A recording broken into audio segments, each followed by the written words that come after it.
Hello everyone, this is CA Rachna Dubey from APT. So here we are on the third out of 10 lectures of Negotiable. Before beginning, I will do a quick recap. In the first lecture, you studied with me the meaning of the word negotiable instrument, which meant कोई भी instrument जो transferable है. And definitely instrument means ऐसा कोई भी कागज, document जो acknowledge करता है हमारी देनदारी या उधारी. सो आते हैं आज कंपैरेटिव एनालिसिस पर तीनों इंस्ट्रूमेंट्स जो हमने पढ़े थे. फर्स्ट लेक्चर में मैंने तुमको तीनों instruments the promissory note, bill of exchange और चेक का डिटेल समझाया था. देखते हैं तुम उसका कंपैरिजन कैसे कर पाते हो. From the exam view point कोई भी दो केसेस में डिफरेंस आ सकता है. So just go through it. I have put it in very simple language जो तुम्हें ध्यान रह पाए. As you can see on the screen, promissory note section number 4, bill of exchange section number 5 and check section number 6. Now how do you go about it? सबसे पहले तो you know that definition से हमेशा हमें start करना चाहिए exam में. उसके बाद आता है कि किस इंस्ट्रूमेंट में सामने वाले की सहमति एक्सेप्टेंस चाहिए. So definitely प्रॉमिसरी नोट में नहीं चाहिए. हम खुद ही प्रॉमिस कर रहे हैं कि we will pay. Bills of exchange में कंपल्सरी, मैंडेटरी एंड चेक में इट इज़ नॉट नीडेड, क्योंकि जो चेक ड्रॉ कर रहा है उसका ड्रॉ करना ही इस बात का सिग्निफिकेंस है कि हाँ भाई I will be paying. Then comes the nature. You know that promissory note is a promise to pay, जबकि बिल ऑफ एक्सचेंज एक ऑर्डर है, एक निर्देश है. It's an instruction which we give to the other. And similarly is a cheque, वो भी एक instruction है जो एक अकाउंट होल्डर अपने बैंकर को देता है कि इस पर्टिकुलर पर्सन को आप इतना पेमेंट कर दीजिए. If I come to the third point कि किसकी कितनी लाइबिलिटी है. सो बच्चे प्रॉमिसरी नोट में जो मेकर है, जिसने बिल बनाया है, जाहिर सी बात है उसकी लाइबिलिटी सबसे पहली है, प्राथमिक है, प्राइमरी है, अनकंडीशनल है. वो किसी के सर पे रख के ये नहीं बोल सकता कि उसने नहीं दिया तो मैं कैसे दूं. ही हैज टू पे. बिल ऑफ एक्सचेंज में दो पार्टीज का ध्यान से सुनो. जिसने बिल ड्रॉ किया है वो सामने वाले को ऑर्डर दे रहा है कि यू गो एंड पे टू दिस थर्ड पर्सन. तो ए ने ऑर्डर दिया बी को कि तुम जाके सी को पेमेंट दो. तो बी ने अगर सी को पेमेंट नहीं दिया तो सी लौट के किसके पास आएगा? ए. ये हम पहले डिस्कस कर चुके हैं. इस पॉइंट पे I would really like to say that negotiable instrument बेटा स्टेप बाय स्टेप ग्रो करता है. तो यदि तुमने मेरे पहले दो लेक्चर्स मिस किए हैं तो अभी रुको, पहले उनको जाके पढ़ो और तब यहाँ पर आना. बिकॉज डायरेक्ट कूदोगे तो तुम वो जो बेसिक्स वहाँ पे फॉर्म हुए हैं उसके बिना शायद टॉपिक समझ ना पाओ. एंड आई वॉन्ट कि चाहे तुम CA, CS, law, graduation, wherever you are using this topic, 100% marks score karo and you feel this is one of my strongest topics. So that's why go step by step. So I was saying that A ने B को order दिया कि you pay to C.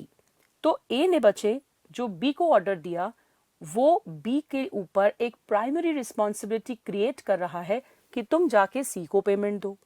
But अगर B payment नहीं देगा तो सी लौट के किसके पास आएगा? ए. तो ए की लाइबिलिटी जो ड्रॉअर है is secondary and conditional. Secondary क्यों? क्योंकि पहले बी की लाइबिलिटी है. सेकेंडरी क्यों? वो नहीं देगा तो ये देगा. और कंडीशनल क्यों? क्योंकि उसका यही मतलब है कि उसके ना देने पर ये इन्वोक होगी. नाउ बच्चे बात आई चेक में. तो चेक में बेटा प्राइमरी लाइबिलिटी बैंक की है कि अकाउंट में से निकाल के पैसे देने हैं, इस सेंस में, पेमेंट करने के सेंस में. बट डेफिनेटली जो मेकर है उसको तो पेमेंट करना ही पड़ेगा. अगर उसके अकाउंट में पैसे नहीं हैं तो बात घूमकर उस पर आएगी, तो पेमेंट तो करना ही पड़ेगा. देन आती है बात रिलेशनशिप में. मैंने सपोजिंग तुमसे कहा आई promise to pay you 1 lakh rupees, तो डेफिनेटली मेरी और तुम्हारी कोई डायरेक्ट रिलेशनशिप है तभी तो मैं ऐसा कह रही हूं, राइट? तो प्रॉमिसरी नोट में मेकर और पेई का डायरेक्ट रिलेशन है, इमीडिएट. परंतु इन बिल्स ऑफ एक्सचेंज मैंने कहा आई order B to pay to सी. तो हो सकता है बी सी को जानता भी नहीं है, डायरेक्ट रिलेशन मेरा सी से है कि I had to make him the payment, तो मैंने बी को कहा कि तुम जाके दे दो। तो जो ड्रॉअर है उसका डायरेक्ट रिलेशन बी से भी है, उसका डायरेक्ट रिलेशन सी का भी है, बट बी और सी का डायरेक्ट रिलेशन नहीं है। नाउ अगर मैं बात करूं चेक की, तो चेक में बच्चे मेकर जो है वो अकाउंट होल्डर है और डेफिनेटली उसकी इमीडिएट रिलेशनशिप है being an account holder with the पेई। बैंकर का कभी कोई रिलेशन क्यों ही होगा। ये बेसिक्स हैं, एग्जाम में भी इतनी ही सिंपल भाषा में लिख के आना। हर एग्जामिनर को कॉन्सेप्ट क्लैरिटी चाहिए, शब्दों के फेर में मत फंसना। Okay, then the third one, parties. Clearly बच्चे प्रॉमिसरी नोट में मैंने तुमसे कहा मैं तुम्हें 1 लाख रुपीज दूंगी, तो तुम और मैं दो ही पार्टीज हैं। But in bills of exchange ये दो तरह से ड्रॉ हो सकता है। मैंने तुमसे कहा I order you to pay to मी, तो हम दो ही पार्टी हैं, राइट? मैंने तुमसे कहा I order you to pay to सी, तो अब हम 3 पार्टीज हो गए। तो 2 भी हो सकते हैं, 3 भी हो सकते हैं। चेक में हमेशा 3 ही पार्टीज होती हैं, एक्सेप्ट अगर आप बैंक जाके अपने ही चेक से योरसेल्फ लिख के विड्रॉ कर रहे हो, दैट्स अ डिफरेंट केस। मैं बात कर रही हूँ कि अगर हमने किसी को चेक दिया है तो डेफिनेटली 3 पार्टीज हो गए। हमने अपने बैंकर को ऑर्डर दिया कि यू पे टू दैट पर्सन, तो 3 लोग इन्वॉल्व हो गए, मैं जिसका अकाउंट है, बैंक और जिसको पेमेंट मिल रहा है। So please be very clear. And बच्चे अगर कोई भी डाउट आता है तुम्हें तो नीचे कमेंट्स में right your doubt. Multiple doubts आते हैं तो right doubt number 1, doubt number 2। I really want कि this negotiable instruments should be so thorough that you remember me lifelong कि negotiable instruments रचना मैम से पढ़ा था। Now if we talk about this कि क्या हम promissory note को sets में बना सकते हैं, तो नहीं। promissory note sets में नहीं बनता, but bill of exchange sets में बनता है और चेक भी sets में बन सकता है। एक ट्रांजैक्शन को आप छोटे छोटे टुकड़ों में 12 बार की EMI दे ही सकते हैं ना, तो एक ट्रांजैक्शन के 12 चेक आप दे सकते हैं। It can be drawn in sets. Also notice of dishonour आगे हम पढ़ेंगे, हालांकि तब और गहरा समझ पाओगे। मैंने तुमसे कहा I wish to make you pay, I promise to make you payment of 1 lakh. Due date पर मैंने ही पेमेंट नहीं दिया, ड्यू डेट पर मैंने ही पेमेंट नहीं दिया, तो मुझे खुद को इस बात की खबर कोई जरूरत नहीं है कि कोई दे। आई नो कि मैंने डिफॉल्ट किया है। बिल ऑफ एक्सचेंज में कंपल्सरी मैं ए हूं, A orders B to pay to C, A orders B to pay to C. मैंने बी को ऑर्डर दिया कि भाई जाके सी को पेमेंट कर देना। ड्यू डेट पर सी और बी मिले, बी ने हाथ खड़े कर दिए, मेरे पास पैसे नहीं है, मैं नहीं दे पाऊंगा। तो मैं तो ए अपने ऑफिस में बैठी हूं, तो मुझे कोई आके बताए तो सही। तो जब तक मुझको सी आके बताएगा नहीं कि बी ने सर पेमेंट नहीं दिया, how will I arrange the payment.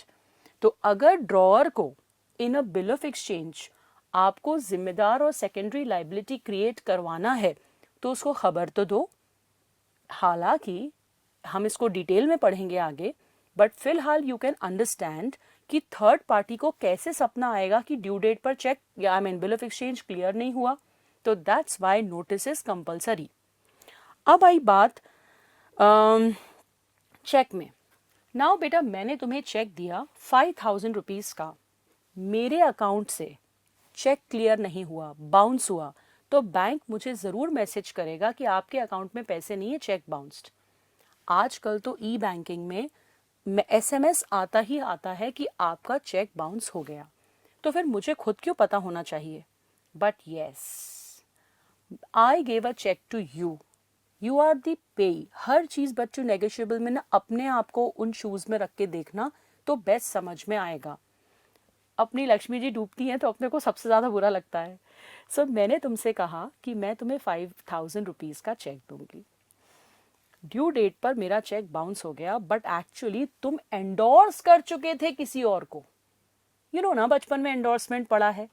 तुमने अपना चेक किसी और को दे दिया उस व्यक्ति ने मेरे अकाउंट में डाला तो चेक बाउंस हो गया, तो तुम्हें कैसे सपना आएगा? तो नोटिस चाहिए कि नहीं चाहिए?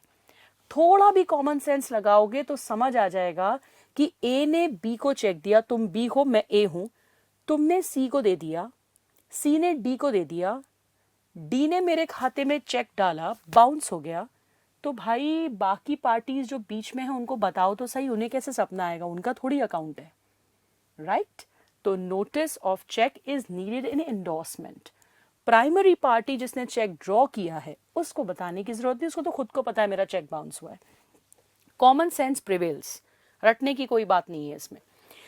देन आई बात ग्रेस डेज। तुम्हें पता है कि प्रॉमिसरी डेज नोट में if the instrument is a time instrument तो हम 3 days ऑफ ग्रेस देते हैं, बट जब भी इंस्ट्रूमेंट ऑन डिमांड होता है उसमें नहीं मिलता है। बिल ऑफ एक्सचेंज में भी सेम रूल, चेक में no provision of grace days. आई बात पेमेंट की। नाउ बेटा, प्रॉमिसरी नोट का जो पेमेंट है वो क्या किसी निश्चित डेट पर होता है या मांगने जाना पड़ता है? ये दोनों हो सकता है। It can be a time instrument, it can be a demand instrument. Bill of exchange can also B both, it can be a time instrument and demand instrument. Demand instrument में जिसके पास बिल है उसको मांगने जाना पड़ता है, right? अब क्या हुआ, चेक में तुमने सुना होगा कि मैंने तुम्हें चेक दिया, भाई तुम बैंक के पास जाओ ना, it is always payable on demand. Bank के पास कोई डेट्स नहीं लिखी हैं कि इस डेट पर फला व्यक्ति के घर जाके चेक पे का पैसा देना है। You have to ask. It is always payable on demand to the extent कि अगर 3 महीने गुजर गए और तुम चेक का मांगने ही नहीं आए पेमेंट, तो चेक ही बेकार हो जाएगा। मेरी देनदारी तुम्हारी तरफ रहेगी बट वो वाला चेक बेकार हो जाएगा। बासी स्टेल चेक हम उसको कहते हैं, लास्ट लेक्चर में पढ़ा था। देन बच्चे, स्टैंपिंग, प्रॉमिसरी नोट में स्टैंपिंग जरूरी है, बिल ऑफ एक्सचेंज में जरूरी है, चेक में जरूरी नहीं है, क्योंकि बेटे इंडिया में बैंकिंग रेगुलेशन एक्ट के तहत चेक पर ऑलरेडी इतनी सारी डिटेल्स होती हैं और बैंक नोट करता है कि ये बाउंस हो गया है, that's why stamp is not needed. Then बच्चे, क्रॉसिंग, प्रॉमिसरी नोट और बिल ऑफ एक्सचेंज में क्रॉसिंग का कोई प्रावधान नहीं है, वाइल चेक में हम आगे पढ़ेंगे कि crossing is a very important and good feature. Okay, आते हैं अपने 5th पॉइंट पर, that is acceptance of a bill of exchange. Now supposing Mr. A writes a bill on B. Look on the screen. I, मतलब A लिख रहा है, मैं A बन जाती हूँ permanent. A orders B to pay to C. तो A और C आमने सामने बैठे हैं, C पैसे मांगने आया है, तो कई बार बला टालने के लिए A ये भी तो लिख सकता है, I order B to pay to C. ये लीजिए सर बिल C, B के पास जाके आप ले लीजिएगा। B को खबर ही नहीं है, तो भाई भी हाँ भी तो बोले। जब तक बी हाँ नहीं कहता कि हाँ मैं दूंगा पैसे, तब तक एक्सेप्टेंस होगी नहीं और बिल पे कोई केस होगा नहीं। तो दैट्स व्हाई एक्सेप्टेंस का मतलब ये एक्नॉलेज करना ड्रॉ ई के द्वारा कि हाँ मुझे पैसे देने हैं और मैं एक्सेप्ट करता हूं। तो कैसे की जाती है ये एक्सेप्टेंस, सुनो बेटे। एक्सेप्टेंस जो है सबसे पहले तो लिखना पड़ता है आपको बिल पर। ये जैसे बिल है तो इस पे इस तरह से लिखा जा सकता है एक्सेप्टेड, और अपना सिग्नेचर कर सकता है बी। अगर उसने एक्सेप्टेड वर्ड नहीं भी लिखा बट उसने अपना साइन कर दिया है, दैट इज ऑल्सो इनफ। जो फेस ऑफ द बिल होता है फ्रंट, वहां पर जगह ना हो तो आप पीछे भी लिख सकते हैं, बैक पे एक्सेप्टेड साइन। एक्सेप्टेड नहीं भी लिखा तो चलेगा, बट होना वो फिजिकली इस बिल पे ही चाहिए। आप ऐसा नहीं कर सकते हैं कि कहीं और कोई पेपर अटैच करके स्टेपलर से उस पे लिख दें एक्सेप्टेड अलग से पन्ने पर, वो वैलिड नहीं है। उसी बिल पर फिजिकली होना चाहिए, एक बात। दूसरी बात, जब आप बिल पे एक्सेप्टेंस देते हैं तो जैसे ए ने बी से कहा कि पे टू सी, बी ने एक्सेप्टेंस दे दी, तो ये बिल जब आप डिलीवर करते हैं सी को, होल्डर को जिसको पैसे मिलने हैं, तब एक्सेप्टेंस कंप्लीट होती है। अब एक और बात सुनो, बार बार एग्जाम्पल याद रखना। A orders B to pay to C. A orders B, हमारे सारे एग्जाम्पल्स में A is the drawer, B is the पे drawee and C is the payee. तो जिस दिन ए ने बी पे बिल ड्रॉ किया और सी को कहा आप जाके पेमेंट ले लेना, जब तक बी हाँ नहीं बोलता तब तक जिम्मेदारी प्राइमरी किसकी रहती है? ड्रॉअर की।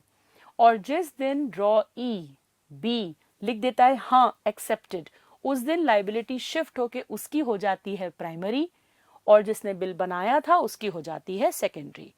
तो एक तरह से वो अपनी जिम्मेदारी का ताज दूसरे को पहना रहा है। ठीक है, तो ये आपको ध्यान रखना है। फटाफट स्क्रीन पर देखिए, सारी चीजें आपके लिए नोट्स में बिल्कुल लिखी हुई हैं। मैं हमेशा इस बात में बिलीव करती हूँ बच्चे, हम लोग पंच इंद्रिय लोग हैं।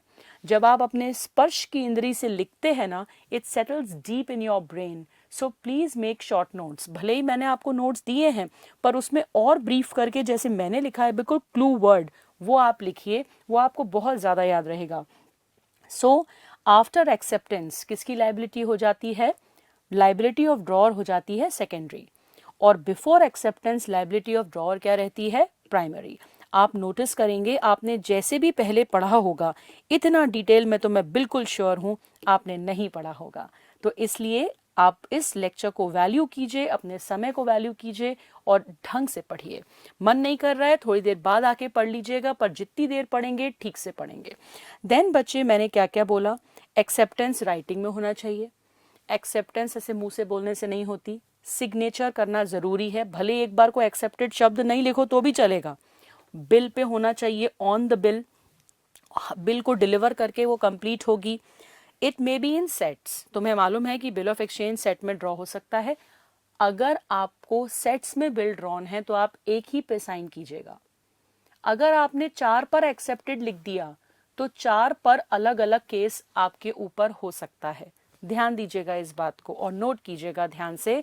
जब बिल ऑफ एक्सचेंज सेट्स में ड्रॉ होता है तो आपको एक ही पे साइन करना है। यदि आपने 4 बार साइन कर दिया 4 अलग अलग सेट्स पे, तो आप चारों के लिए बाध्य होंगे कोर्ट में, इसका ध्यान रखिएगा। And it may be general और क्वालिफाइड, ये बड़ा इंपॉर्टेंट पॉइंट है। इंडियन कॉन्ट्रैक्ट एक्ट में मैंने आपको पढ़ाया था कि जब अपन हाँ बोलते हैं, it should B absolute, it should B 100%, it should B unconditional. आप कोई नई शर्त जोड़ नहीं सकते हैं। But negotiable instruments act is a special act, और ये अलाउ करता है कि हाँ बोलने वाला अपनी हाँ को शर्त के साथ बोल सकता है। ही और she can add any condition to the acceptance. देखो किस तरह की कंडीशंस डाली जा सकती हैं ड्यूरिंग एक्सेप्टेंस। ध्यान से देखना बेटा। A was a seller, B was the buyer. A ने बी को ऑर्डर दिया। अब मैंने तुमको बताया है कि वो ये भी कह सकता है आई order B to pay to मी। वो ये भी कह सकता है आई order B to pay to सी। तो अपन अपने सारे एग्जाम्पल्स में मान रहे हैं कि ए बी को कह रहा है सी को पेमेंट दे देना ताकि तुम्हें समझने में आसान हो। सो ए orders B to pay to सी। अब भाई साहब जब बिल कितने का है चलो ये देख लें। A saying I order B to pay to C. अभी मैं मी को 2 मिनट के लिए काट देती हूं क्योंकि आई एम अज्यूमिंग कि अपन सी को दे रहे हैं। सो वो दोनों बना सकता था इसलिए ऑप्शन लिखा था। आई order B to pay to C ₹20,000 after 3 महीने फ्रॉम डेट। तुम कहोगे हिंदी इंग्लिश मिक्स हो गई। I order B to pay to C ₹20,000 after 3 months from date.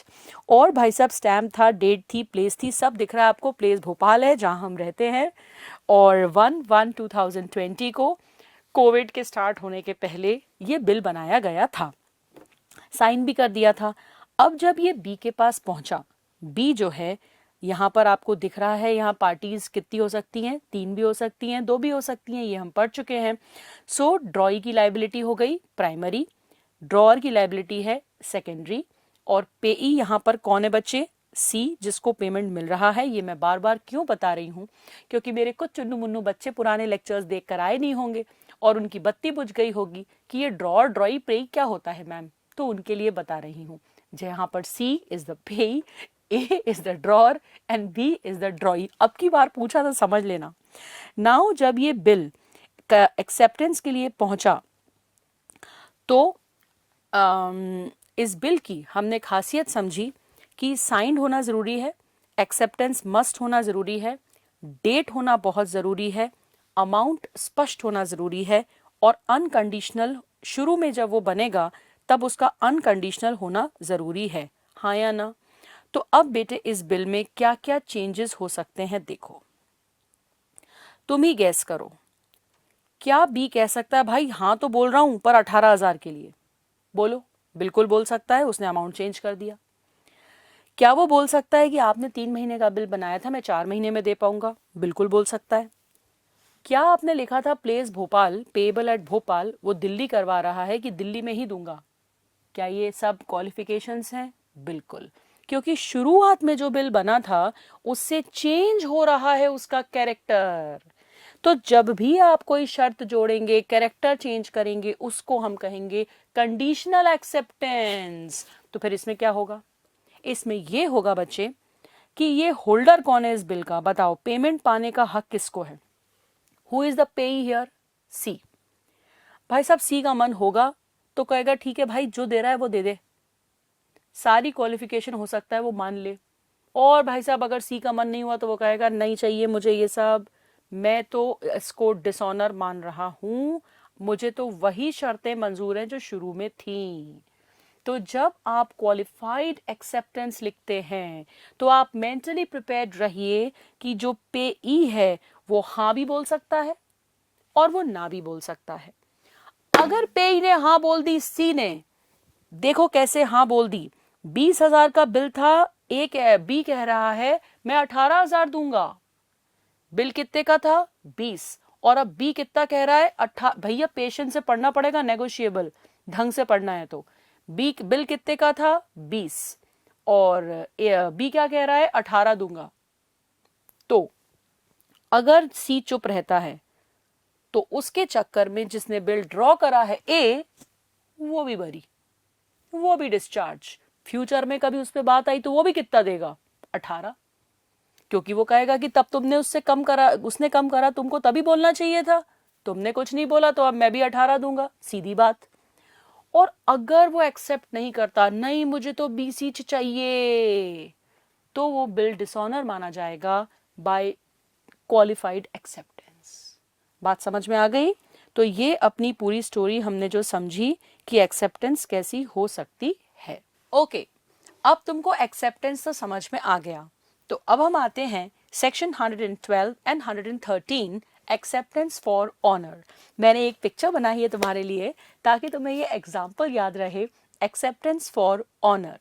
Now बच्चों, ऑनर का मतलब होता है सम्मान. तो मैं एक तुम्हें एग्जाम्पल देती हूँ. ये हूँ मैं और ये है एमडी सर, हमारे वो my hubby. So what happened कि मैंने एक दिन जाकर अग्रवाल ज्वेलर्स या मे बी डीपी ज्वेलर्स हैं भोपाल में, वहाँ जाके एक रिंग पसंद की, खरीद भी ली. 1 लाख रुपीज़ की रिंग थी. अब हुआ क्या कि जब मैं आ रही थी बाहर तो मैंने देखा कैश तो मैं लाई नहीं, चेक भी नहीं है मेरे पास. तो मैंने कहा एक काम कीजिएगा, I am going back to APT MP Nagar, आप मुझे वहाँ पर बिल भेज दीजिएगा, I will give the acceptance. अब क्या हुआ कि मैं रिंग भी ले आई और पहन भी ली बड़े मज़े से, और वहाँ जाकर भूल गई कि ऐसा कोई पेमेंट मुझे करना था. देन वो लोग 2-3 दिन बाद आए बिल लेकर कि मैम ये चेक साइन, बिल्स पे एक्सेप्टेंस दे दीजिए. उन्होंने बिल बनाया, डीपी ज्वेलर्स ने आए, डीपी ज्वेलर के बिहाफ पे, सुनना, I order miss ma'am Rachna Dubey to pay to us 1 lakh rupees after 15 days. अब साहब एक्सेप्टेंस के बिना तो तुम्हें मालूम है कि बिल कंप्लीट नहीं होता. तो वो मेरे पास एक्सेप्टेंस लेने आए कि आप इस पे अपना सिग्नेचर कर दीजिए तो ये बात पक्की हो जाएगी. हमने मना कर दिया साहब, हम नहीं कर रहे साइन. तो बोले मैम आपने रिंग खरीदी थी और अब आप मना कैसे कर सकती हैं? हमने मना कर दिया साहब, हमें तो याद ही नहीं है कौन सी रिंग खरीदी थी. अब क्या हुआ कि वो लोग वापस चले गए और उन्होंने उसकी नोटिंग करा दी. नोटिंग कराने का मतलब होता है नोटरी, अभी सीख पढ़ेंगे आगे अपन, नोटरी पब्लिक के पास जाकर ये बात लिखवाना कि इस फला फला पार्टी ने पेमेंट मांगने पर नहीं किया या एक्सेप्टेंस नहीं दी। अब नोटिंग वाला क्या करता है, सेकेंड टाइम आपके ऑफिस आता है। तो अब की बार जब नोटिंग वाला आया तो उसके एक दिन पहले मैंने सर को बताया था कि मैंने ऐसी ऐसी एक रिंग खरीदी थी। मैंने तो मना कर दिया कि है मैंने नहीं खरीदी। सर बोले कि ऐसी बेईमानी तुमने तो जीवन में नहीं करी, अब क्यों कर रही हो। तो फिर क्या हुआ कि जब वो आए ऑफिस में तो सर बैठे हुए थे, मैं क्लास में थी, तो उन्होंने सर को पूरी स्टोरी बताई कि सर वो मैम आई थी, उन्होंने रिंग ली थी, आप देख लीजिए उनके पास रिंग है और अब वो मना कर रही हैं और ये हम नोटिंग करवा के लाए हैं, तो आप प्लीज़ आखिरी बार पूछ रहे हैं, पेमेंट कर देंगे ड्यू डेट पर 15 दिन बाद। तो सर ने कहा ये तो मेरी इज्जत गवाएगी। तो सर ने कहा ठीक है भाई, मैं कर देता हूँ एक्सेप्टेंस। खरीदा मैंने था, सेपरेट लीगल एंटिटी होते हैं भाई हस्बैंड वाइफ, तो प्राइमरी ड्यूटी मेरी थी पेमेंट करने की, और सर ने मेरा मान रखने के लिए और झंझट को अवॉइड करने के लिए सर ने साइन कर दिया। ऐसे बनो सारे हस्बैंड्स तुम लोग, फ्यूचर अभी नहीं। तो जब पेमेंट करना था किसी और को, अब मेरे को कितनी एक्साइटमेंट हो रही है, तुम सोचोगे मैम को देखो कितनी खुशी हो रही है एग्जाम्पल में ही रिंग लेकर। वैसे मुझे कोई शौक नहीं है ज्वेलरी का, परंतु एग्जाम्पल तुम्हें याद रहे इसलिए मैंने ये एग्जाम्पल दिया है कि पेमेंट करना था प्राइमरीली मुझको एंड पेमेंट मेरे ऑनर में कर दिया किसी नेक्स्ट पर्सन ने, तो that is called acceptance for honour. याद रहेगा ना। अब इसकी शर्तें क्या हैं। नंबर 1, देखो मैं तुमसे हमेशा कहती हूँ कि बिल्कुल फीचर्स को ना ब्रीफ में लिख लिया करो, पॉइंट्स बनाकर। सबसे पहले तो मैंने लिखा है it should be noted for non acceptance, मतलब आपको पहले एक बार मैंने जब मना किया था ना, नोटिंग करवाना पड़ेगा जाके। सेकंड, मैच्योरिटी के पहले आपको ये करवाना पड़ेगा। थर्ड, राइटिंग में करना पड़ेगा सर को एक्सेप्ट, मौखिक रूप से बोलने से काम नहीं होगा, पता चला कल को वो भी फैल गए। Then it should be not done by already liable party. Who is the already liable party here? Me. तो अगर मैं ही एक्सेप्ट करती तो वो तो बेसिक एक्सेप्टेंस होती, not acceptance for honour. Then with the consent of holder. अगर बच्चे कंफ्यूजन में सर ने साइन कर दिया होता और मैंने रिंग खरीदी नहीं होती तो हमेशा जो व्यक्ति साइन करता है उसको प्राइमरीली जो जवाबदार था उसे एक बार पूछ लेना चाहिए, तुमने सामान खरीदा था ना भाई, तुमको पेमेंट करना है ना, अब खानदान की इज्जत डुबवाओगी तो हम कर रहे हैं साइन, पर पहले बता दो तुम्हें देना था ना। तो ऐसे पूछ लेना चाहिए। देन मतलब जिसके लिए आप एक्सेप्टेंस दे रहे हो, it should be given for the party who is actually liable. ऐसे नहीं कोई फर्जी बाड़े में आ जाए और पेमेंट मांगने लगे कि साहब आपकी वाइफ ने तो खरीदा था, आप ये दे दीजिए। ओके। एंड क्या सर मुझसे बाद में पेमेंट रिकवर कर सकते हैं? वैसे तो मेरा हक बनता है, परंतु लॉ की भाषा में सेपरेट लीगल एंटिटी, तो डेफिनेटली अगर सर मेरे बिहाफ पे पेमेंट करते हैं तो वो मुझसे बाद में रिकवर कर सकते हैं। वो बात अलग है कि होम मिनिस्ट्री की ज़्यादा चलती होगी फाइनेंस मिनिस्ट्री के सामने, परंतु सर ले तो सकते हैं मुझसे पेमेंट वापस। So that is acceptance for honour. I hope you will remember section 115 से 113 के बीच में इसको डिफाइन किया गया है। सेक्शन की टेंशन ना लें, आप सिंपली ये पढ़े। अच्छा हाँ, ड्रॉई इन केस ऑफ नीड को कंफ्यूज मत करना एक्सेप्टेंस फॉर ऑनर में, दैट्स डिफरेंट। पता है ड्रॉई इन नीड क्या होता है?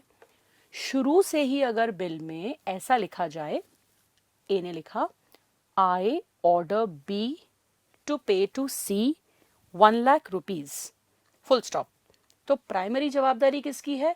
बी की। पर एक लाइन और लिख दी, D to be drawee in case of need. इसका मतलब है जरूरत पड़े तो डी जो है उसको ड्रॉई बना दिया जाए और फिर ए साइन करे। तो यहां पर बेटा 2 लोग क्रिएट हो गए, बी और डी। तो यहां पर जब आप 2 लोगों का नाम एक साथ लिख दो और अगर फर्स्ट वाला डिफॉल्ट करे और सेकंड की जवाबदारी क्रिएट हो तो that is called ड्रॉई in case of need. इसको नोट्स में लिख लेना, जस्ट इन केस अपन जब बिल ऑफ एक्सचेंज पढ़ रहे थे अगर तब मिस हो गया मुझसे कहने को शायद, तो तुम इसको नोट कर लेना ड्रॉई इन केस ऑफ नीड। तो ये दोनों जब हमने पढ़ लिए, अब हम 6 पॉइंट पर आ रहे हैं, classification of negotiable instruments. Break लेना है तो भाई ब्रेक ले लो, पानी पी लो, बट एक एक पॉइंट इसका इंपॉर्टेंट है। क्लासिफिकेशन ऑफ नेगोशिएबल इंस्ट्रूमेंट्स बच्चे मैंने 4 बेसिस पे तुम्हारे लिए किए हैं ताकि तुम्हें याद रहे। हालांकि नेगोशिएबल इंस्ट्रूमेंट्स में इतनी वैरायटी हो सकती है कि हमको कोई ये लॉ में नहीं लिखा है कि ऐसे 4 क्लासिफिकेशन, तुम्हारे लिए मैंने ऐसा किया है। तो सबसे पहले तो बेटा ऑन द बेसिस ऑफ पे ही पढ़ेंगे हम कि कितने तरह के होते हैं। देन हम पढ़ेंगे on the basis of location. ठीक बेटा, इस पे प्रैक्टिकल क्वेश्चन आता है, ऑब्जेक्टिव टाइप के लिए भी इंपॉर्टेंट है एंड सब्जेक्टिव के लिए भी। Then on the basis of बच्चे पेमेंट, थर्ड हम पढ़ेंगे on the basis of payment, and fourth हम पढ़ेंगे on the basis of validity. Right हो? सो तुम नोट्स में इसी प्रकार से तुम्हें चार्ट बना के दी गई है, तुम उसी में कुछ एडिशनल पॉइंट्स लिखने हो तो लिख लेना, बाकी सब लिखा हुआ है उसमें, अभी तुम सिर्फ सुनने पे फोकस करो। तो सबसे कुछ अदर्स भी पढ़ाऊंगी बेटू मैं बाद में। तो सबसे पहले ऑन द बेसिस ऑफ पे ई, ऑन द बेसिस ऑफ पे ई कि मिलने किसको वाला है पेमेंट, ये दो हो सकते हैं, बेयरर और ऑर्डर। नाउ बेयरर इंस्ट्रूमेंट क्या होता है सुनना।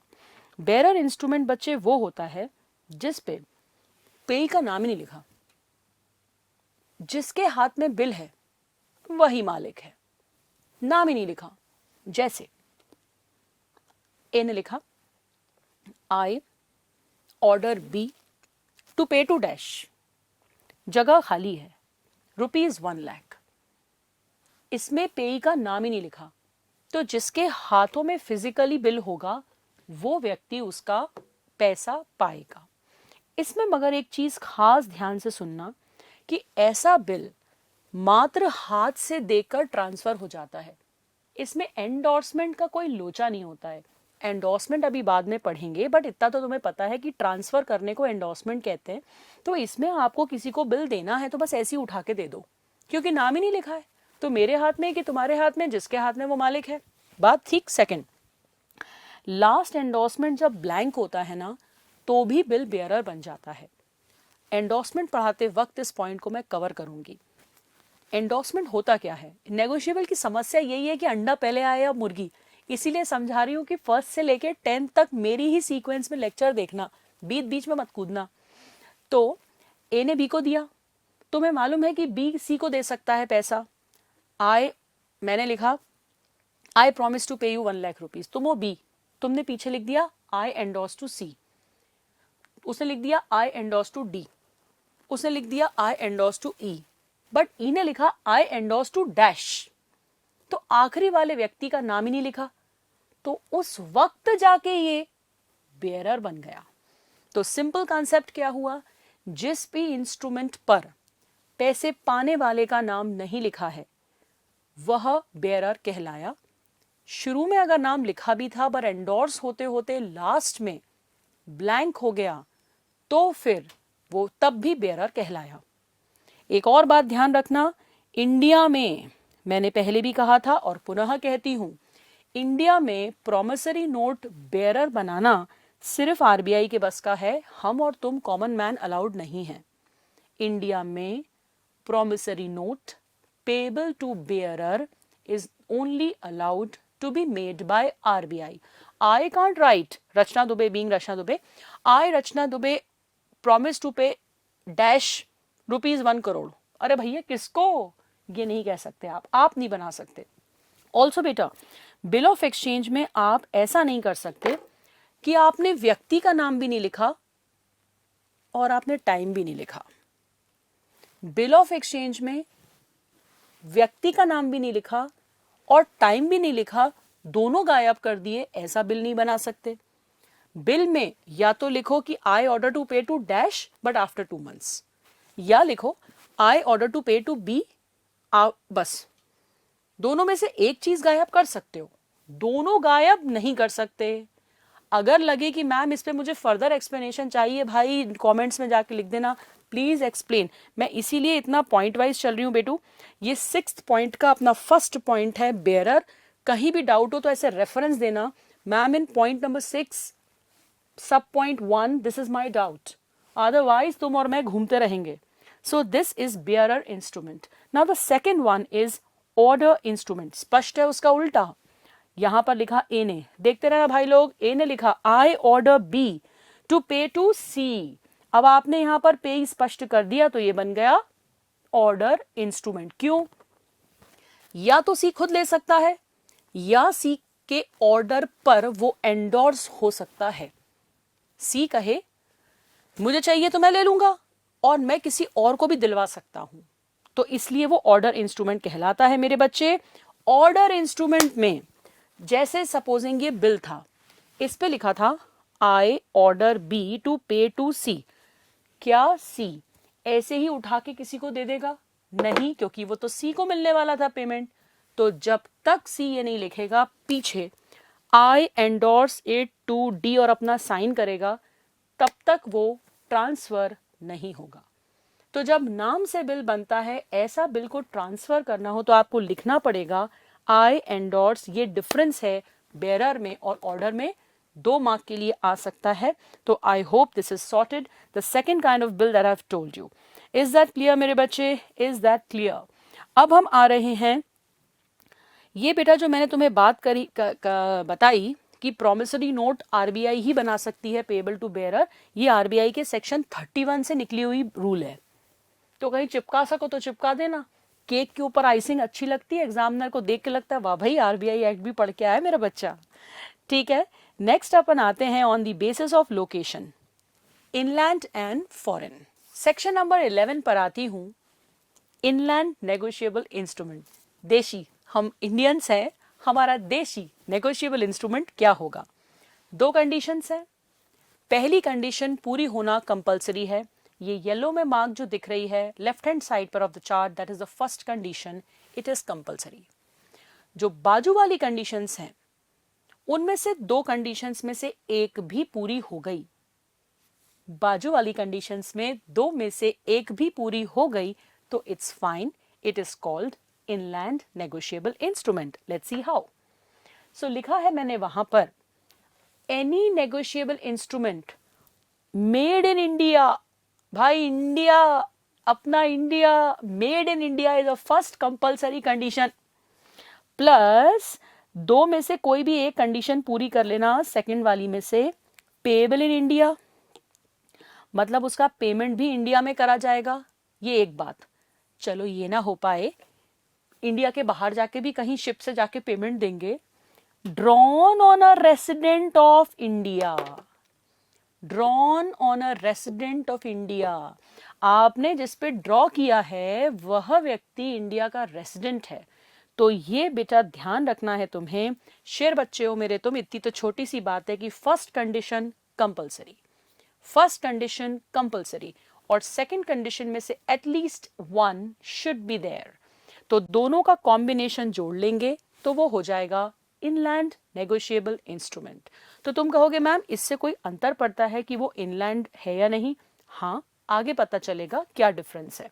फिर से रिपीट कर रही हूं, मेरा ऑब्जेक्टिव है कि तुम्हें समझाऊं भी और तुम्हारे दिमाग में बिठाऊं भी.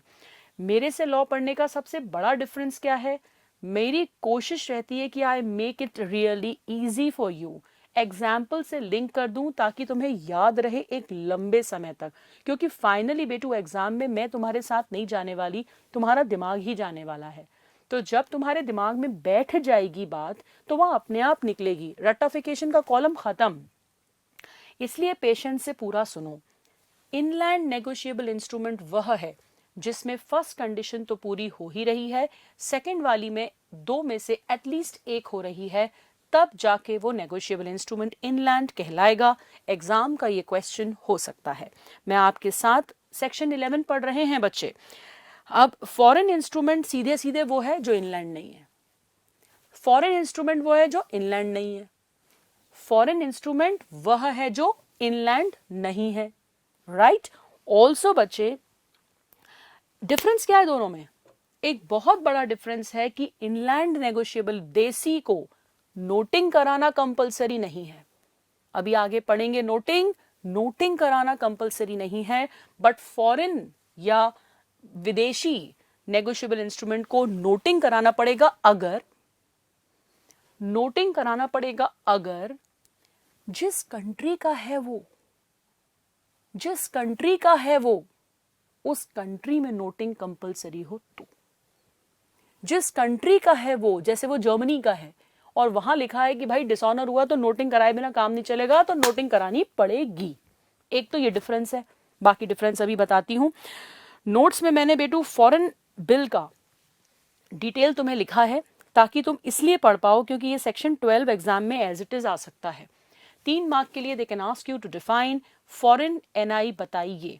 तो आपको पहले इनलैंड बताना पड़ेगा कि जो इनलैंड नहीं है वो फॉरेन है, तो इनलैंड क्या है। तो इसलिए ये मैंने नोट्स में लिख दिया है, आप इसको गो थ्रू कीजिएगा। Now I am coming to the question answers, let me see whether you are able to do it. चलिए थोड़ी सी टेस्टिंग हो जाए। एग्जाम्पल नंबर 1 ध्यान से देखिएगा स्क्रीन पे। मेड इन चेन्नई, भाई चेन्नई इंडिया में है ना।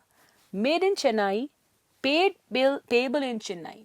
तो पेबल कहाँ है, हमें दिमाग ही क्यों लगाना है, जहां as long as first condition is there, तो वो तो है ही इनलैंड। सेकंड में से एक होनी चाहिए थी पूरी, पेबल इन चेन्नई, तो वो हो गई। किस पे ड्रॉन है हमें मतलब नहीं, तो this is yes it is inland. Second, made in Delhi, पहली कंडीशन पूरी। Second, on mister B resident of India, तो सेकंड वाली का एक पूरा हो गया ना, एक तो हो गया, दूसरे का पता नहीं, तो this is again inland. Third, made in Pune, first condition पूरी हो गई है। पेबल इन दुबई, ये दुबई पहुंच गए, मारे दूसरे वाले में से एक कंडीशन तो ब्रेक कर दी, देख रहे हैं दूसरे हो रही है कि नहीं पूरी। On mister see who is resident in India, तो पहली तो हो गई और दूसरे का भी पता है, so it is again inland. The fourth one, made in India, payable in Mumbai, made in India पहली कंडीशन हो गई, पेबल इन मुंबई दूसरी में से भी एक हो गई। अब किस पे पेबल किसको ड्रॉन है हमें क्या करना, फिर भी पढ़ लेते हैं। On mister x who is non resident, कोई बात नहीं, फिर भी इट इज इनलैंड, देशी। नोटिंग नॉट कंपलसरी फॉर देशी। मेड इन यूके, कान खड़े हो गए, आगे क्यों पढ़ना है भाई। मेड इन यूके, तो मेड इन यूके जो है ये, तो ये हो गया foreign bill. Made in US, foreign bill, second क्यों पढ़ना है, फर्स्ट कंडीशन ही मीट नहीं हुई। Made in India, first condition okay. On mister Steve, second condition की एक ब्रेक कर दी। पेबल इन यूके, दोनों ब्रेक कर दी, तो सेकंड कैटेगरी में से एक भी कंडीशन पूरी ना होने पर we categorise it as a foreign bill. Foreign bill की खासियत, once a foreign bill always a foreign bill. इस लाइन को मेरी लिख लो वहां नोट्स में। Once a foreign bill always a foreign bill, इसका मतलब है कभी भी एक बार अगर वो फॉरेन है तो वो फॉरेन ही रहेगा। And once an inland bill, once an inland bill, it shall remain inland even if it is endorsed to a foreigner। लिख लेना ये लाइन, मैंने कहा once inland always inland even if it is endorsed to a foreigner। इसको लिख के रख लेना, आगे बढ़ते हैं। बड़ा ही इंपॉर्टेंट पॉइंट कवर किया है। नेक्स्ट अपन आते हैं बच्चे on the basis of payment. Next 2 categories on the basis of payment. तुम नोटिस करोगे कि इतने गहरे में तो बच्चे तुमने कहीं भी नहीं पढ़ेगा।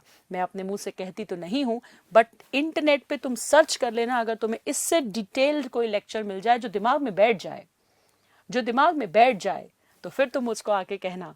आई एम श्योर आज तुम इतना तो करोगे कि जाके नीचे कमेंट्स में लिखोगे थैंक यू मैम। मैं देखती हूँ कितने थैंक यू इकट्ठे कर पाती हूँ मैं। थैंक यू मैम कि आपने मुझे इसको इतना सिंपली समझाया। Next, on the basis of payment, time and demand negotiable instrument. ये बिल्कुल सीधा साधा है बेटा। डिमांड नेगोशिएबल इंस्ट्रूमेंट सेक्शन 19 में कवर्ड है। सेक्शन 19 तो मैं सिर्फ रेफरेंस के लिए दे रही हूँ, बाकी एग्जाम के लिए याद रखने की जरूरत नहीं है। तो इसमें लिखा है डिमांड नेगोशिएबल इंस्ट्रूमेंट, जिसमें जब चले आओगे तो पेमेंट ले लेना। अच्छा हाँ, जब चले आओगे तो पेमेंट ले लेना। ग्रेस डेज क्यों देंगे फिर इसमें हम, क्योंकि हमने लिखा है जब चले आओ तब पेमेंट ले लेना। तो नो डेज ऑफ ग्रेस, इसको कहते हैं एट साइट। बेटा जरा ध्यान रखना, एट साइट का मतलब जैसे ही मुझे दिखाया जाएगा मैं दे दूंगा। It is not after site. After site अगर होता तो उसमें ग्रेस डेज मिल जाते, आफ्टर साइट नहीं है, इट इज एट साइट। देखा और पेमेंट दे दूंगा, so no days of grace. It can also be called on presentment bill. जैसे ही आप प्रेजेंट करोगे वी विल पे, तो ये तीनों कैटेगरीज कहलाती हैं डिमांड नेगोशिएबल इंस्ट्रूमेंट। एंड बच्चे इस पे डेट मेंशन्ड नहीं होती कि कब वो पेएबल होगा, इसलिए इसमें डेज ऑफ ग्रेस भी नहीं मिलते। ए ने लिखा I order B to pay to C 1 lakh और चुप हो गया।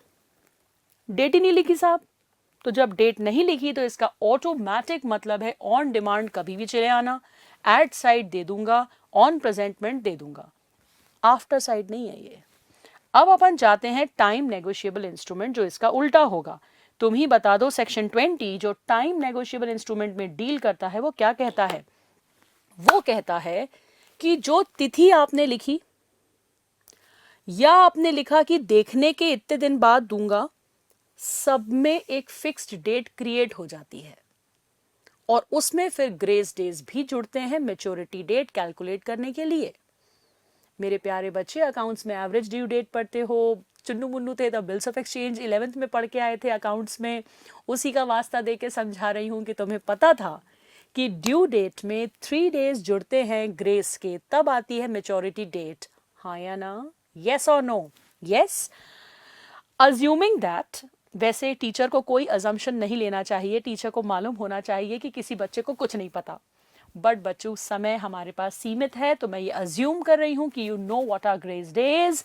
तो जब जो इंस्ट्रूमेंट किसी फिक्स्ड पीरियड के बाद, आफ्टर साइट, ऑन साइट पिछला वाला था, ऑन अ स्पेसिफाइड डे या हैपनिंग ऑफ अ निश्चित इवेंट की ए ने बी से कहा सी की डेथ के बाद दूंगा, तो बस डेथ होते से ही 3 दिन बाद देना पड़ेगा।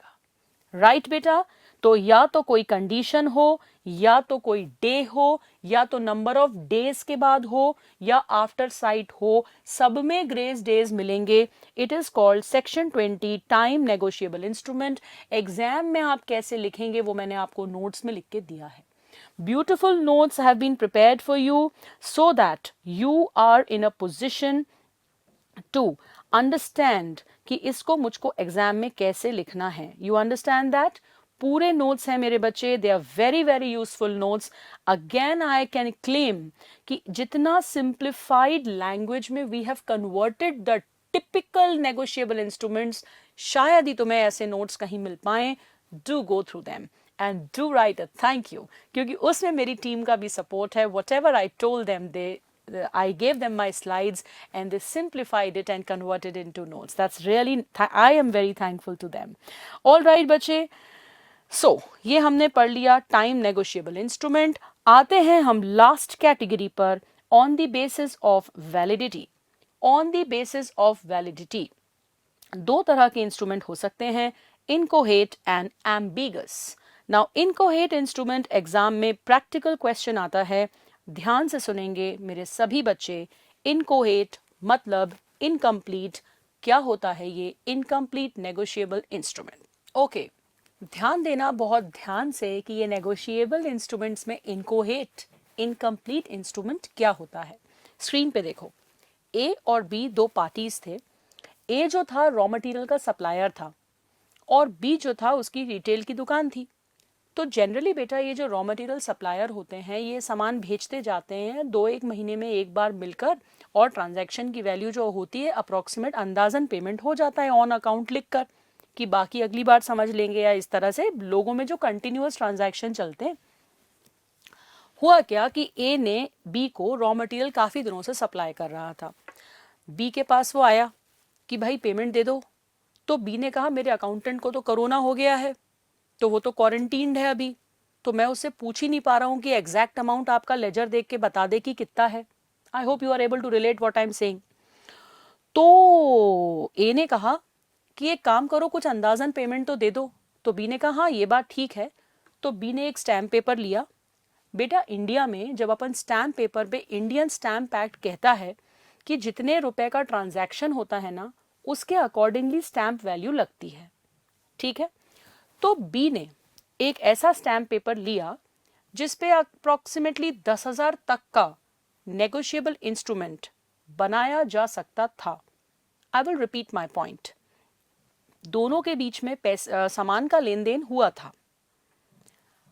ए ने बी से कहा कि कुछ अमाउंट अप्रोक्सीमेट लिख के दे दो, तो बी ने एक कागज लिया स्टैम्प पेपर जिसपे 10,000 तक का बिल बनाया जा सकता था, प्रॉमिसरी नोट बनाया जा सकता था।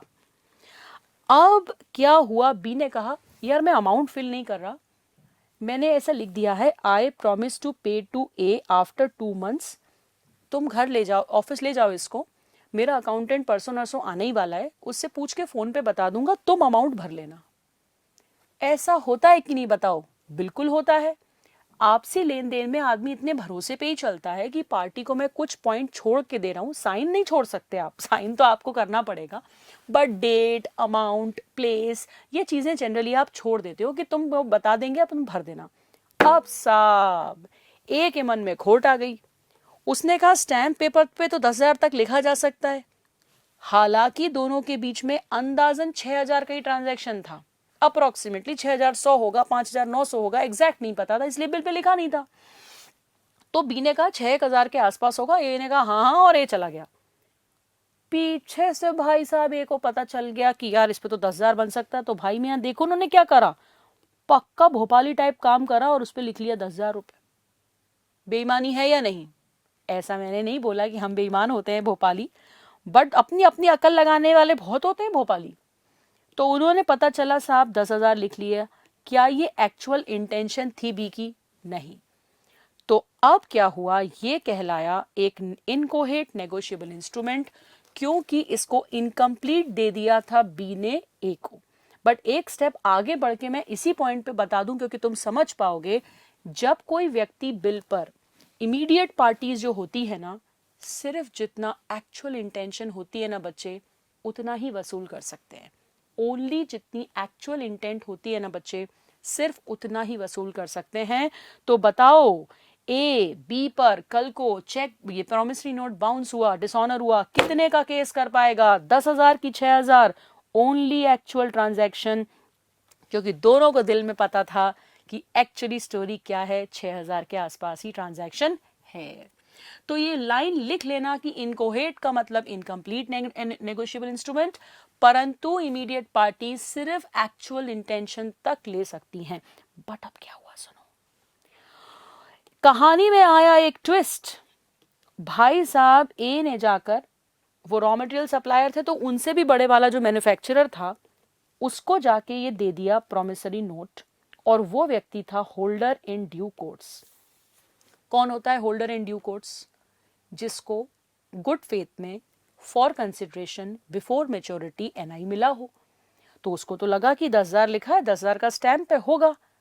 तो होल्डर इन ड्यूज को तुमको, ड्यू कोर्स को तुमको मालूम है, गुड टाइटल मिल जाता है तो भले ही ए का टाइटल 6,000 का ही है, 6,000 ओनली, बट एचडीसी मिस्टर सी को 10,000 का पूरा टाइटल मिल जाएगा। इस बात को ध्यान में रखना।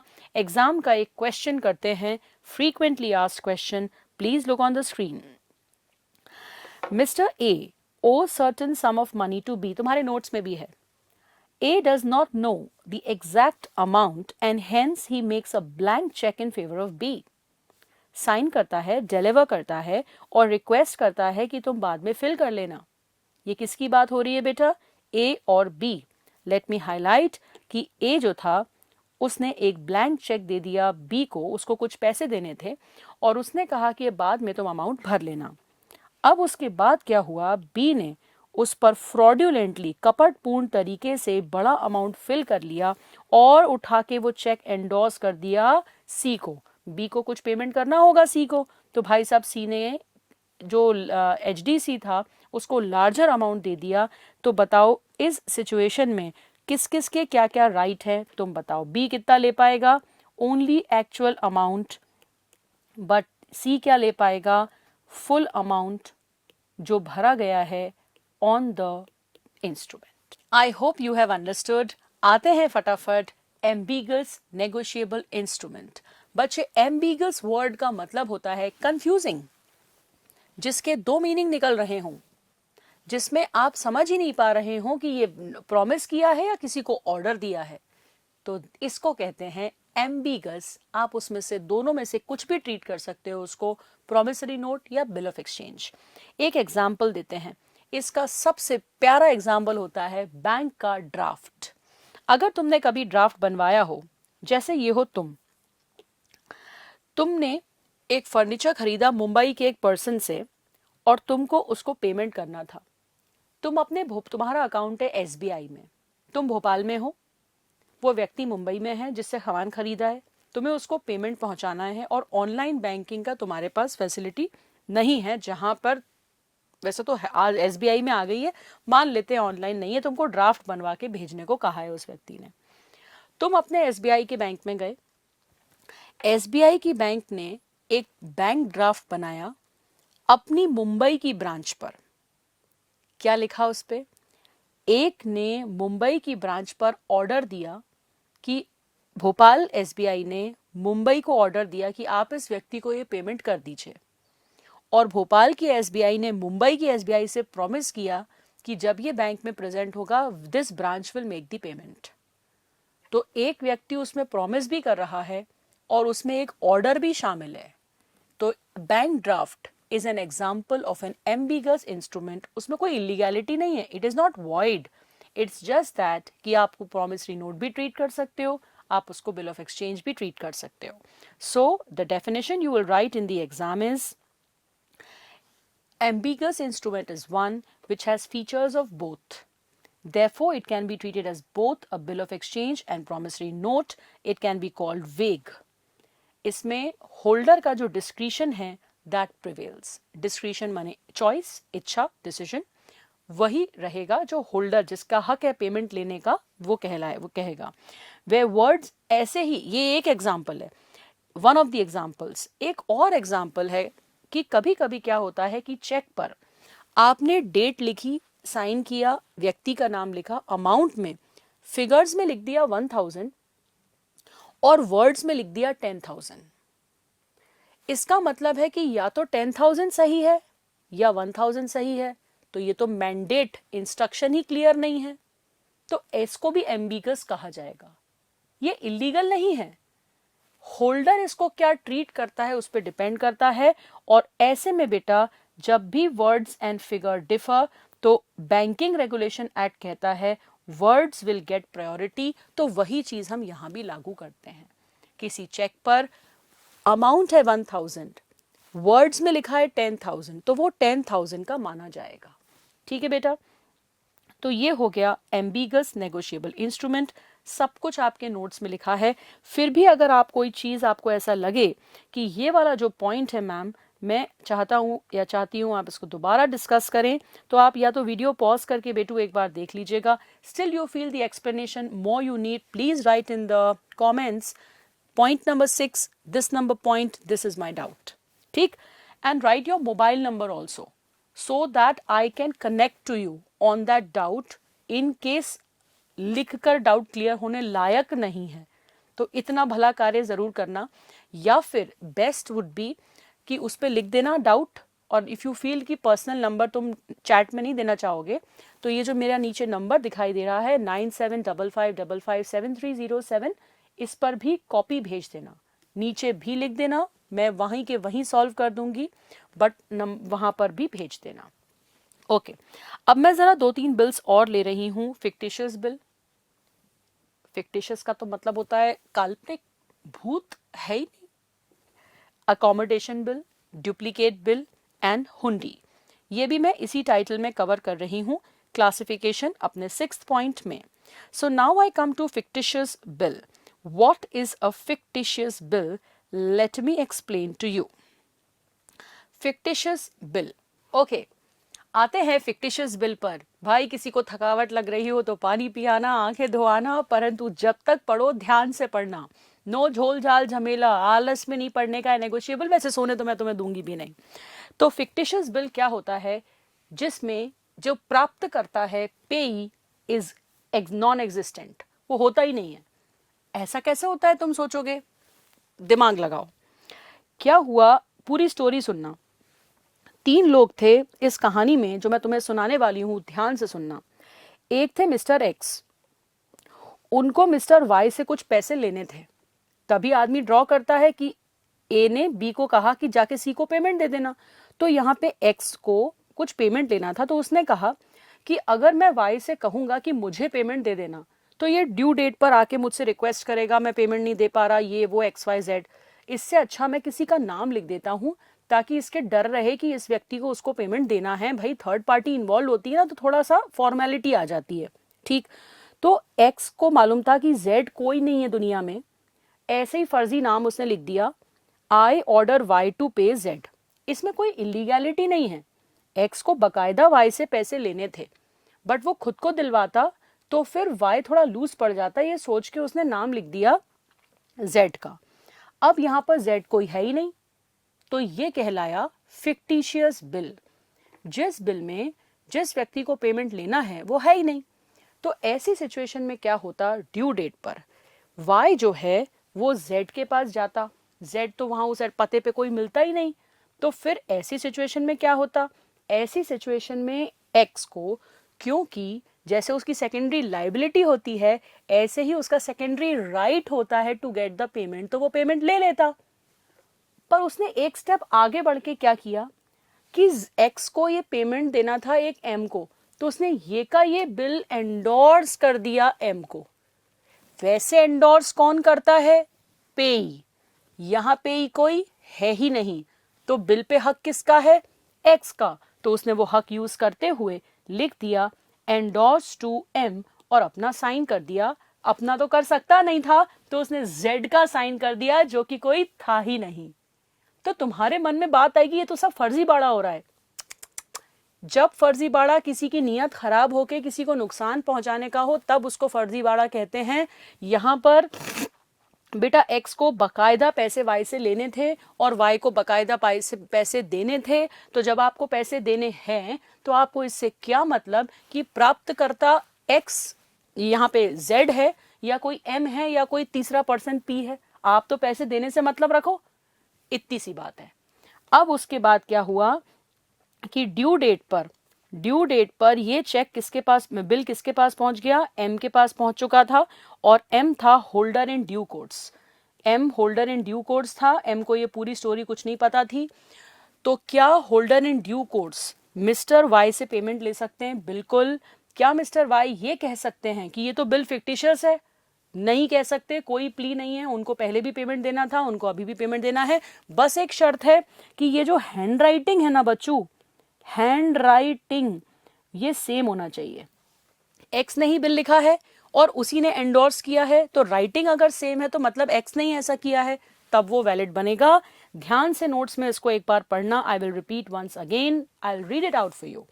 अ fictitious bill is one where the payee does not exist. However, if such NI is received by holder in due course, the acceptor cannot deny the liability, provided the bill is drawn and endorsed in the same handwriting. ठीक, I hope it is clear, it should B. अगर जरा भी दिक्कत हो तो comment section में लिख देना। नेक्स्ट आते हैं accommodation bill. Let me give you an example. हालांकि तुमने जब चुन्नू मुन्नू थे तो 11th क्लास में इसको पढ़ा हुआ है, फिर भी रिपीट करती हूँ, अज्यूमिंग कि नॉन कॉमर्स भी कुछ बच्चे हो सकते हैं। अकोमोडेशन बिल इसका नाम हुआ करता था। नेगोशिएबल इंस्ट्रूमेंट्स विदाउट कंसिडरेशन इसको थ्योरी में कहते हैं। सेक्शन नंबर 43 में ये डेल्ट विथ है। सेक्शन याद करने की जरूरत नहीं है, जस्ट टू लिंक अप, कहीं तुम पढ़ो तो तुम क्लिक कर पाए इसलिए बताया है। देखो एग्जाम्पल क्या बनाया मैंने ताकि तुम्हें याद रहे। जैसे तुम्हें उसमें याद रहेगा ना एक्सेप्टेंस फॉर ऑनर, वैसा ही ये भी है। मिस्टर अमिताभ बच्चन जो हैं और राजीव गांधी बहुत अच्छे दोस्त थे। हालांकि कुछ समय बाद उनकी दोस्ती नहीं रही, परंतु वो दोस्त शुरू में बहुत अच्छे थे। तो क्या हुआ, वो तो नहीं रहे इस दुनिया में। हमारे राहुल गांधी पहुंचे अमिताभ जी के पास और बोले कि मुझे कुछ पैसों की ज़रूरत है, मेरी कांग्रेस पार्टी बिल्कुल चल नहीं रही है आप प्लीज मुझे 1 करोड़ रुपीस का हेल्प कर दीजिए। तो अमिताभ बच्चन जी ने कहा, देखो भाई मेरे पास तो फिलहाल कैश है नहीं, मुझे तो खुद कोरोना हो गया था, मैं इतने दिन नानावती हॉस्पिटल में रहा, मेरी तो सारा शेड्यूल बिगड़ गया शूटिंग्स का। बट हाँ, मेरी इंडस्ट्री में इतनी रेपुटेशन ज़रूर है कि मैं अगर आपको लिख के दे रहा हूँ साइन करके कि मुझे आपको 1 करोड़ रुपए 1 महीने बाद देने हैं, तो कोई भी मान लेगा कि हाँ मुझे आपको पैसे देने हैं।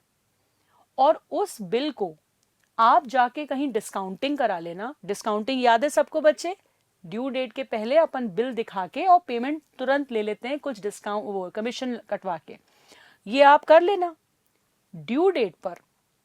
ये जो मैंने आपको बिल बनाया है, प्रॉमिसरी नोट बनाया है, ये एक्चुअली मुझे तो आपको कुछ पेमेंट देना नहीं है, तो इसलिए वो व्यक्ति अगर मेरे पास आएगा, आप उसके पहले आके पेमेंट दे दीजिएगा, बात खत्म। पूरी स्टोरी रिवाइंड करके देख लेना, वीडियो को पीछे करके, अगर ना समझ में आई हो तो क्या हुआ इस स्टोरी में? अमिताभ बच्चन ने लिखा, I promise to pay dash dash dash dash 1 crore rupees to Rahul Gandhi 1 month from date, और अमिताभ बच्चन ने अपना साइन कर दिया। क्या कोई कंसिडरेशन इन दोनों के बीच में एक्सचेंज हुई? बिल्कुल नहीं। तो this is void. Negotiable instruments without consideration is void between immediate parties. क्योंकि राहुल गांधी को अच्छे से पता था कि कोई कंसिडरेशन है ही नहीं, तो कल को उनकी नीयत बदल जाती और वही वो ये केस लेके कोर्ट में पहुंच जाते कि सर अमिताभ बच्चन सर ने लिख के दिया, देखिए 1 करोड़ दिलवाइए। वॉइड है वो इंस्ट्रूमेंट, क्योंकि कोई कंसिडरेशन एक्सचेंज ही नहीं हुई। बट खुद समझ जाओ मैं कहानी में क्या ट्विस्ट डालने वाली हूं। मिस्टर राहुल गांधी ने इसको जाके दे दिया किसी होल्डर इन ड्यू कोर्स को। तुमको पता है कोई भी बच्चा अगर बिना मेरा लेक्चर नंबर 1 देखे ना बैठा है ना, तो 2 पढ़ेंगे लपाड़े उसको।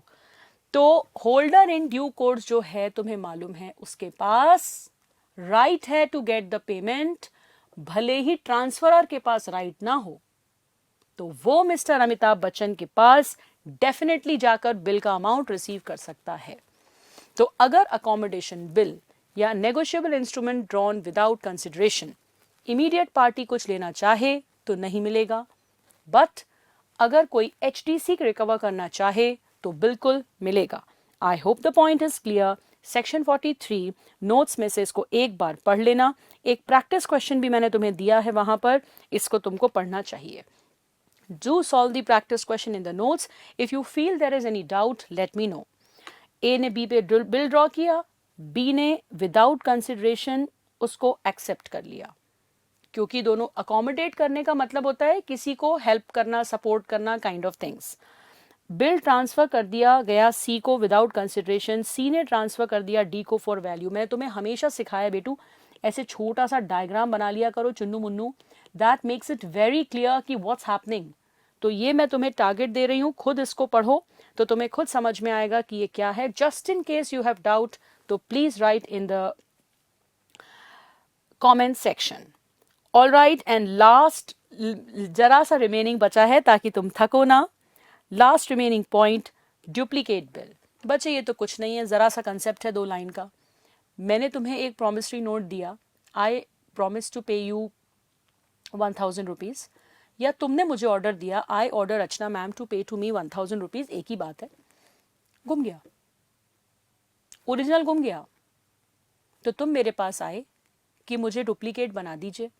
मैंने कहा भाई ओरिजिनल गुम गया, जिसको मिलेगा कल को वो मेरे पे केस कर देगा। तो तुमने कहा आप चिंता मत कीजिए, मैं आपको एक इंडेमनिटी बॉन्ड भर के दे रहा हूं। इंडेमनिटी बॉन्ड का मतलब क्षतिपूर्ति का शपथ पत्र। क्षतिपूर्ति मीन्स इंडेमनिटी, कि कल को कोई मेरा वो घुमा हुआ बिल लेके आपसे पैसे वसूल ले तो मैं नहीं लूंगा फिर सेकेंड टाइम पेमेंट।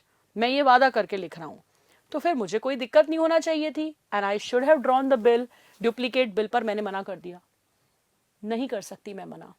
अगर ओरिजिनल बिल लॉस्ट हो जाए तो डुप्लीकेट बिल बना के देना पड़ता है पार्टी को, ये हक है होल्डर का, और अगर आप उसको नहीं दोगे तो वो इस बात के लिए कोर्ट में जा सकता है। ठीक, तो that is duplicate bill. Read the notes once again. ये उसका हक है कि उसको डुप्लीकेट मिले बिल। अब मैं लिख रही हूं हुंडी। व्हाट इज हुंडी?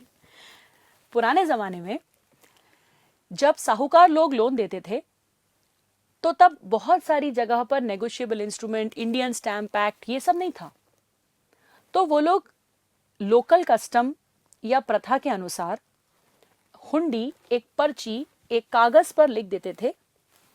पिंक कलर का वो जो 1 रुपए का अब रेवेन्यू स्टैम्प आता है, उसकी वैल्यू पहले कम थी, वो चिपका देते थे कि मैं धारक को इतने रुपए देने के वादा करता हूं, और उस पर स्टैम्प मोहर लग जाती थी। इसको कहते थे हुंडी। तो लोकल लैंग्वेज में प्रॉमिसरी नोट को ही कहते हैं बच्चे हुंडी।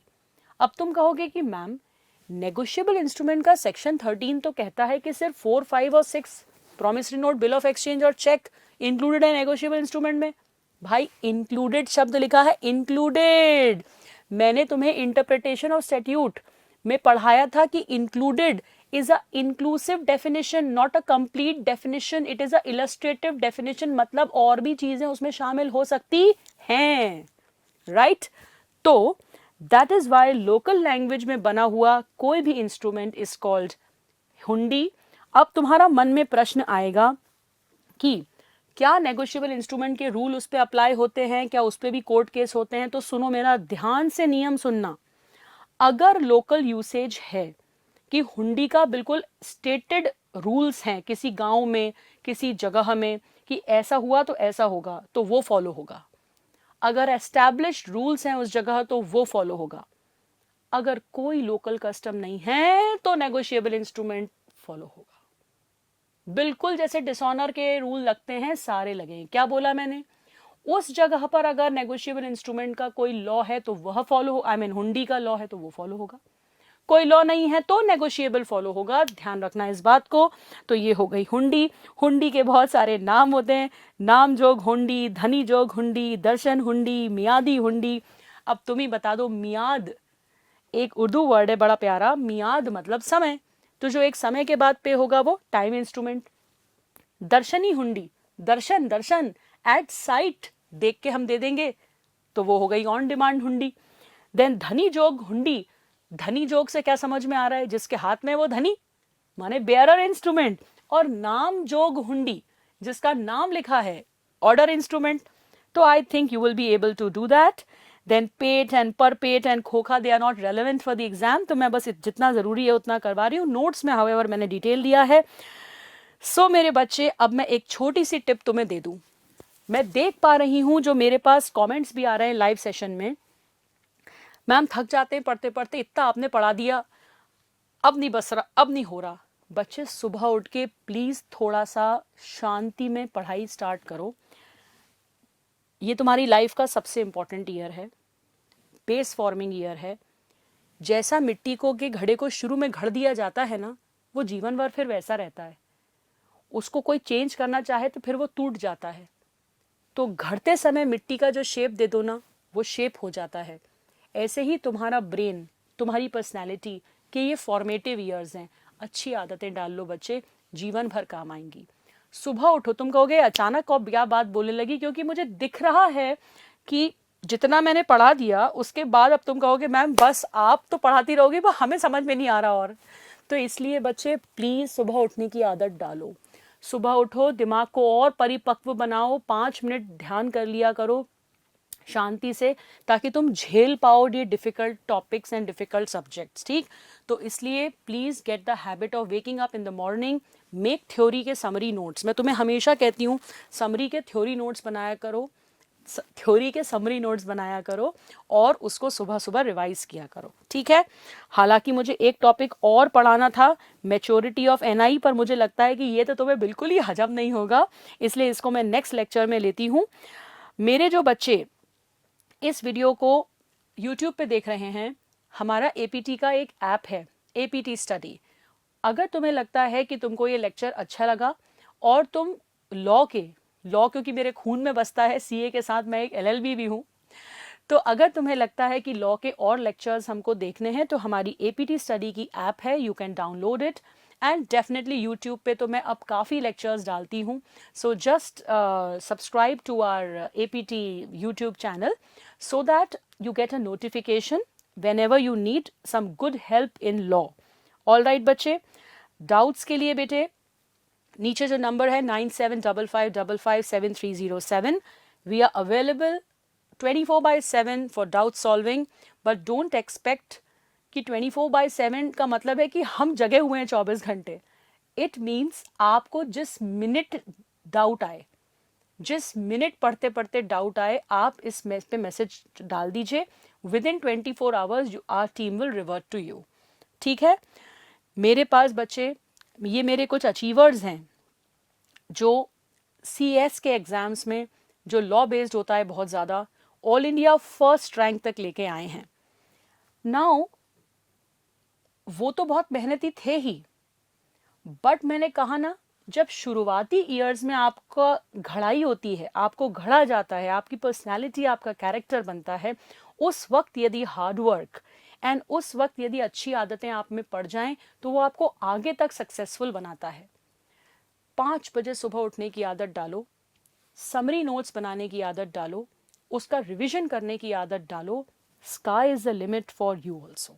So you will also be able to reach the sky like these children. They are from Bhopal and they have touched all India first rank in CS professional exams, both of them in recent years, 2018 and 2016. Recently we had all India first rank in CS Foundation. So what I'm trying to tell you is, ये अपने formative years में अच्छी आदतें डालो. एक बार तुमको law से प्यार हो गया ना, वो एक law, income tax is a law, GST is a law, audit में इतना सारा लॉ, इतने रूल्स, तो अकाउंटिंग स्टैंडर्ड में रूल्स, तुम्हें वो इंटरप्रेट करना आ जाएगा, तुम्हें वो चीज़ पढ़ना आ जाएगा. सो गहरा पढ़ो और पढ़ाई से प्यार करो. कभी तुम्हें पास होने की चिंता करनी नहीं पड़ेगी. You will automatically pass. थोड़ा दिल से पढ़ने की कोशिश करो. ठीक. So see you soon in the 4th lecture. Then I will cover maturity and notes के लिए I have given you the link in the description. Stay safe, stay healthy. God bless you. इसी तरह के informative videos देखने के लिए हमारे channel को सब्सक्राइब करें और लेटेस्ट वीडियोस को सबसे पहले देखने के लिए बेल आइकॉन को हिट करें. साथ ही लाइक और शेयर करना ना भूलें. APT educating India.